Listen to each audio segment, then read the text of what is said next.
तद ब्रह्म निष्कलं स्फुटम से होची निष्कल ब्रह्म से होची परम ब्रह्म। तेणु घंटानादुनी जे आसीथिले गोपपुर को निजर जन्मभूमि को आसीथिले ये जन्म माटीर ममता छाड़ू ना गोपांगना माने केते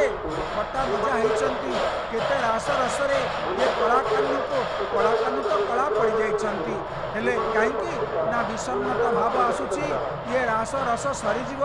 वर्तमान शासन माँ महालक्ष्मी शासन भितर ताकर भूकुंचन भितर कटाक्ष भितर निजक संभाली चलिया पड़ो। दक्षिण में बड़ भाई थे बाम पटे तेणे माँ महालक्ष्मी अच्छा श्रीदेवी रूप में अच्छा भूदेवी अच्छा ये समस्त भक्त मान अच्छा समस्त उल्लास जो संगीत होती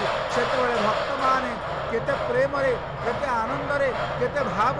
गदगद हो चाहती चका नयन को पतित कही टकाई खर निश्वास पकाई जगन्नाथ नकुल परिनाशा पुट केड़े सुंदर देखा जाउची। ये मूर्ति को जो निर्माण कला ये केमिति निर्माण कला ना संसार सार